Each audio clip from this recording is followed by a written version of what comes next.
Every ending is a beautiful neon requiem, a glowing tribute to the journey we shared and the lessons we learned together.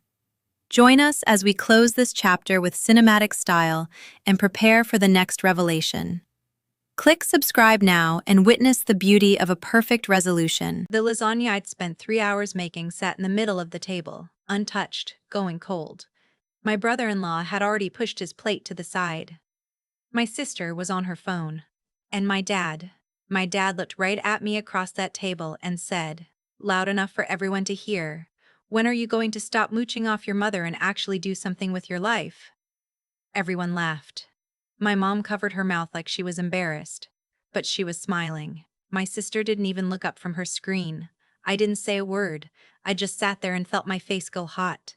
The thing is, and this is the part that still makes me want to scream when I think about it, I was the one paying the mortgage on that house. Had been for 2 years. Let me back up. My name is Vivienne. I'm 31 years old, and I work as a project manager for a mid-sized logistics company outside of Columbus, Ohio. I make decent money. Not rich, but comfortable. I bought my first property at 28, a three-bedroom house in a quiet suburb, because I'd been saving since I was 22 and I didn't want to throw money at rent forever. I was proud of that house. I still am. For the first year, I lived there alone. I'd come home after work, cook something, sit on my back porch with a glass of wine, and just feel like I'd actually built something for myself. It was quiet, and it was mine, and that meant everything to me. Then my mom called. She and my dad had been renting the same apartment in Dayton for about 12 years. Their landlord was selling the building. They had 60 days to find somewhere new. My dad had been in and out of work. He had a bad knee that kept flaring up, and he'd been on partial disability for a while. My mom worked part-time at a dry cleaner. Between the two of them, they couldn't qualify for a new lease on their own, not with their credit and income situation. My sister Danielle lived 40 minutes away with her husband Walt and their 2 kids. Their place was a 2-bedroom, no room. So my mom called me. I want to be honest about how I felt in that moment. I wasn't thrilled. I had just gotten my house the way I wanted it. I had a routine. I liked being alone. But she was my mom, and she was scared, and I couldn't exactly tell her to figure it out. So I said yes. The deal we agreed on, and I want to be very clear about this because it becomes important later, was that they would move into my house and pay me $600 a month. That's less than half what the mortgage cost me, but I told myself it was a contribution, not full rent, and that I'd cover the rest. I moved into a one-bedroom apartment 20 minutes away. I was still paying the bulk of everything. The 600 was mostly symbolic, a way for them to feel like they had dignity in the arrangement rather than just taking a handout. I also kept the utilities in my name. Internet, gas, electric. I paid those directly. I didn't make a big deal about any of this. I didn't sit them down and say, "Remember, this is my house and you are guests here." That felt cruel. I just trusted that they understood what I was doing for them. That was my first mistake. The first few months were fine. My dad seemed genuinely grateful. He'd text me sometimes, just simple things like, "The heat is working great, thank you," or "Your mom made pot roast if you want to come by." I came for dinner most Sundays. I brought groceries sometimes. I tried to be present without hovering over them in their space, which I thought was respectful. But somewhere around month 4 or 5, something shifted. I'm not sure exactly when it happened or why. Maybe it was gradual. Maybe it had always been there and I just hadn't noticed. My dad started making comments. Small ones at first. "Your sister calls every day, you know?" Implying I didn't. I worked full-time and was managing a renovation project at work. I called 2 or 3 times a week, which I thought was fine. Then it became, "Walt takes Danielle on vacations. That's what a real provider does." Walt worked in insurance and had a flexible schedule. I didn't see what that had to do with me, but I let it go. Then my brother-in-law Walt started coming over on weekends. Fine. He and Danielle would bring the kids. Fine. But then Walt started making himself very at home in a way that made me uncomfortable. He'd be in the backyard when I came over, like it was his yard. He'd open the fridge and comment on what was in it. Once I came by to drop off a birthday cake for my mom, and he answered the door in his socks like he lived there, and when I walked in, my mom said, Oh, Walt rearranged the living room furniture, isn't it better? I had not been consulted. When I mentioned, gently, I thought that it might be nice to check with me before rearranging things, my dad said. It's their home too, Vivienne. Don't be so uptight. Their home too. I went back to my apartment that night and sat with that for a long time. I didn't want to make it into a confrontation. I told myself family share space. Things get complicated. This is just an adjustment period. I kept paying the mortgage. I kept paying the utilities. I kept coming for Sunday dinners and bringing wine and acting like everything was normal. A few months after that, my boyfriend Curtis and I started getting more serious.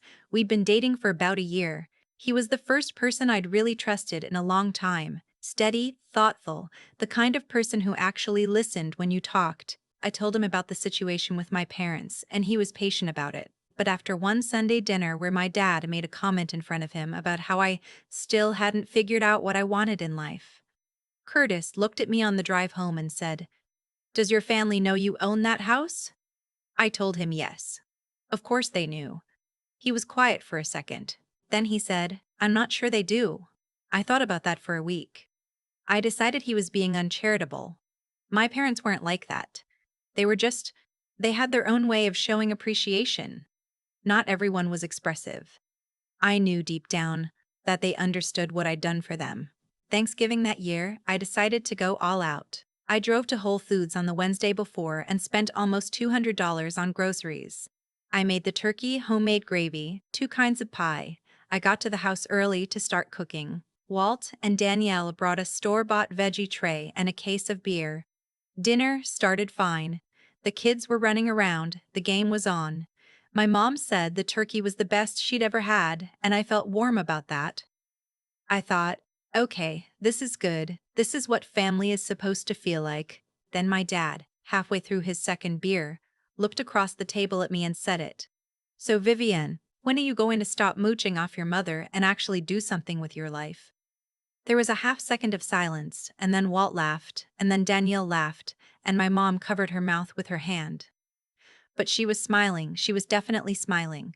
She was definitely smiling. And my dad sat back in his chair looking very satisfied with himself. I looked at my lasagna. I'd also made lasagna as a second entree because my mom said she wasn't sure about turkey, and I watched the cheese congeal on top of it and I thought, very clearly, I made this food. I bought it. I cooked it. In my house. That I pay for. Well, he sits there and calls me a mooch. I didn't yell, I didn't cry. I picked up my glass of wine, took one sip, set it down and said, "I think I'm going to head out." My dad looked surprised. "We haven't had pie yet." "You can have pie," I said.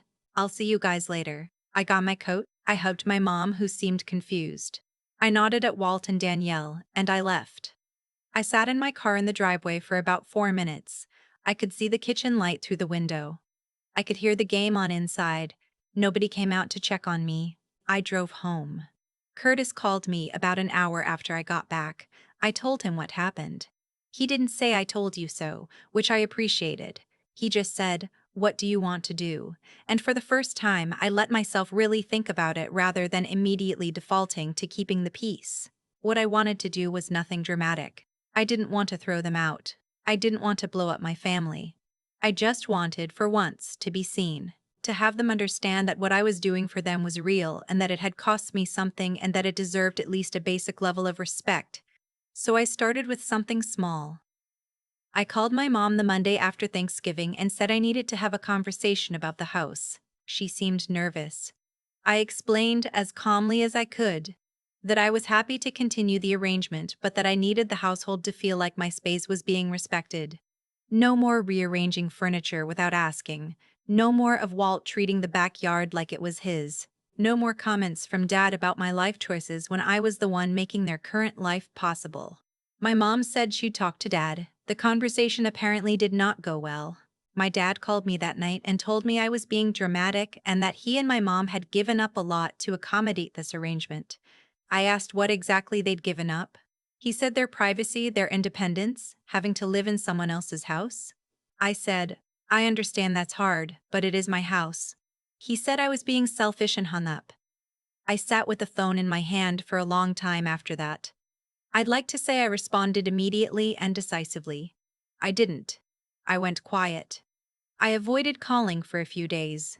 I told Curtis about the conversation and he held my hand while I talked, and he didn't push me to do anything. But I started paying attention in a way I hadn't before. I started noticing things. I noticed that the $600 a month had gotten increasingly inconsistent. Some months it arrived on time through Zelle. Other months it would be a week late, then 2 weeks. One month it didn't come at all, and when I texted my mom about it, she said, "Your dad has been under a lot of stress, can it wait?" I said fine. It never came that month. I noticed that my name was still on the utilities, but somehow the bills had crept up significantly. The electric bill in particular was running almost twice what it had when I lived there. I found out through a neighbor who mentioned it offhand that Walt had been coming over during the week too, not just weekends. Working from my living room, apparently, because his own home office was too noisy with the kids. Nobody had asked me about this. I noticed that when I drove by one day, there was a storage pod in the driveway. My driveway. I texted my mom about it. She said, "Oh, Walt and Danielle are decluttering. They needed somewhere to put things." I said, "Did anyone think to ask me?" She said, "It's family." Vivienne. There's a particular feeling that comes when you realize the version of reality you've been operating in doesn't match the version everyone around you has. It's not quite anger and not quite sadness. It's more like vertigo, like the floor shifted slightly and you're the only one who felt it. I spent a few weeks just thinking. Not acting, just thinking. I talked to Curtis. I talked to my therapist, who I'd been seeing on and off for a couple of years. I talked to my friend from college, who is always honest with me in a way I find both useful and occasionally devastating. My friend said, "You already know what you have to do. You're just hoping someone else will tell you it's okay to do it." She was right. I made a decision. I didn't make it out of anger, which I think is important. By the time I acted, most of the anger had burned down to something quieter and more resolved. I made it because I understood, finally, that the arrangement as it existed was not sustainable and was not fair, and that continuing it without change was not kindness. It was just avoidance. I called a real estate attorney, not to do anything aggressive, just to understand my rights and my options as the property owner. The conversation was clarifying. Then I called my parents and told them I needed to meet in person. I went over on a Saturday morning, brought coffee, didn't bring anything to eat because I didn't want it to feel like a social visit. My dad was in the living room. My mom sat at the kitchen table. I sat down and I said, calmly and directly, "I love you both. I am glad I was able to help, but the current arrangement isn't working for me, and I need to make a change. I'm going to need you to move out by March 1st. That gives you 3 months, which is more than the 60 days you had when you came to me. I will help you with the first month's deposit, somewhere new. But I need my house back." My dad stared at me. Then he said, "You can't be serious." I said I was. My mom started crying. She said, "Where are we supposed to go?" I told her I'd already looked into a few senior apartment complexes in the area, not nursing homes, just income-appropriate communities with reasonable rent, and that I'd printed out the information and was leaving it for them. I said I would help them apply. I said I wasn't abandoning them, I was changing the terms of an arrangement that had stopped working. My dad said, "After everything we did for you growing up." I had prepared myself for this. I said, "I'm grateful for everything you did for me. That's part of why I did this for you. But gratitude doesn't mean unlimited obligation, and it doesn't mean I have to accept being talked to the way I was at Thanksgiving." He didn't have an answer for that. My mom asked if we could talk about it more. I said there wasn't more to talk about. The decision was made, the timeline was set, and I was available to help make the transition smooth. I hugged her before I left. I didn't hug my dad, and he didn't try. The next few weeks were hard. My sister called me and told me I was tearing the family apart. I let her say what she needed to say, and then I said, "Danielle, I've been paying the mortgage and utilities on that house for 2 years. Did you know that?" She said, "That's not the point." I said I thought it was exactly the point, and then we hung up. Walt texted me separately. He said I was making a power move and that it was unbecoming. I read that text 3 times and then I put my phone down and made myself a cup of tea. My parents did move out by March 1st. It was not warm. My mom hugged me when they left. A long hug. Longer than felt comfortable. And she cried a little. My dad loaded his boxes into the moving truck without looking at me. They found a place, a one-bedroom in a 55-plus community about 20 minutes from Danielle, which I thought was actually a reasonable outcome. I did help with the deposit as I'd said I would. It was a couple $1,000s and I sent it without making a scene about it. The week after they left, I drove to my house. I walked through the rooms slowly. The living room furniture was in a configuration I didn't choose. There was a ding in the hallway wall I didn't remember. The backyard had a collection of Walt's lawn equipment that hadn't been removed yet, and I texted him a date by which it needed to be gone, and it was. I repainted the living room the color I'd always wanted, a soft sage green. I bought a new couch. I put my things back where I wanted them. I moved back in. Curtis moved in with me 4 months later. We didn't make a big announcement about it. He just started spending more nights than not, and one day he had a drawer, and then he had half the closet, and then he helped me pick out a dining room table, and it felt like the most natural thing in the world. My relationship with my parents is different now. My dad and I don't talk often. When we do, he is civil and so am I. But there's a distance that I don't think either of us knows how to close. Maybe we will someday, maybe we won't. I've stopped needing it to be resolved on a timeline that works for me. My mom texts me more than she calls. She sent me a photo last month of flowers she'd planted on her little patio at the new place. I told her they were beautiful. She said she was happy there, that it was quiet, that she'd made a friend named Beverly in the unit next door. I was glad. I meant that. My sister and I are still working through it. She came over for dinner a few weeks ago, just her, without Walt. We talked for a long time. She said she hadn't really understood the financial part until my mom had explained it to her more recently. She said she was sorry she'd called me selfish. I said I understood why she had. We didn't fix everything over one dinner, but we ate the whole meal and we laughed a few times and she hugged me at the door when she left. That felt like enough. There's something I didn't expect about all of this, which is how much lighter I felt. Not just relieved. Lighter. Like I'd been carrying something for 2 years that I'd convinced myself wasn't heavy. And when I finally set it down, I realized how much of my energy had been going toward managing everyone else's feelings about a situation I had created and was paying for and receiving very little credit for. I don't think my dad is a bad person.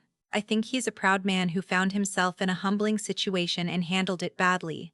I think he needed to feel like he had power in a dynamic where he had very little and he took that power by diminishing me. I understand it. I don't accept it, but I understand it. I think about Thanksgiving sometimes. The way the room laughed. The way my lasagna sat there getting cold. I think about sitting in my car in the driveway, watching the kitchen light, waiting for someone to come out. And I think about driving away. Choosing to drive away. Not because I was giving up, but because I was finally deciding that my own peace was worth protecting. That's not something anyone can give you. It's something you have to give yourself. I used to think that keeping quiet was the same thing as keeping the peace. It isn't. I know that now in a way I couldn't have explained 2 years ago before any of this happened, when I was still driving over every Sunday with wine and groceries, and telling myself that patience was a virtue and family was complicated and things would eventually balance out on their own. They don't balance out on their own. That's the part nobody tells you. What I did for my parents was real. I bought a house. I let them live in it. I paid the mortgage, the utilities, the repairs, and I moved into a smaller apartment and I asked for almost nothing in return except basic respect. And when my dad sat across from me at that Thanksgiving table, in my house eating food I'd bought and cooked, and called me a mooch, something in me finally understood that the problem was not going to fix itself through more generosity on my part. More giving was just going to produce more taking. There's a kind of clarity that comes when you stop performing contentment you don't feel. The night I left that dinner and sat in my car in the driveway, watching the kitchen light through the window waiting for someone to come out, and nobody did. That was the moment I understood where I actually stood. Not in the story I'd been telling myself, but in reality. And reality, however uncomfortable, is the only place you can make an honest decision from. I think about what it took to finally act. It wasn't just courage, though it took that too. It was something slower and harder to name, a willingness to see things clearly even when the clear version was painful. To stop explaining away the late rent and the moved furniture and Walt's lawn equipment in my driveway as just family being family. To look at the pattern instead of each individual incident. That kind of clear-eyed thinking is something you have to practice. It doesn't come naturally when you love people and want the best for them. But without it, you just keep absorbing things that are slowly costing you more than you can afford. And then there was the part where I actually had to do it. Sitting down at that kitchen table with my mom's nervous hands wrapped around her coffee mug and my dad's jaw already set and saying out loud what I'd decided. That part was not easy. My voice stayed steady, but my heart was not steady. I'd prepared what I wanted to say, and I said it. And I didn't take it back when my dad looked at me like I'd betrayed him, and I didn't take it back when my mom cried. Holding to something you know is right. Even when the people you love are hurting in front of you. That is not cruelty. That is the hardest version of integrity there is. Curtis asked me once, after everything had settled, if I had any regrets. I thought about it honestly. I regret that it took me as long as it did. I regret that I let the dynamic go so far before I said something. I don't regret the decision itself, not for a single day. My house is quiet now in the evenings. Curtis is usually in the kitchen when I get home, and we cook together most nights, and sometimes I sit on the back porch, the same porch I used to sit on alone before any of this started, and I feel something I can only describe as earned. Not given. Earned. That's not nothing. That's everything, actually.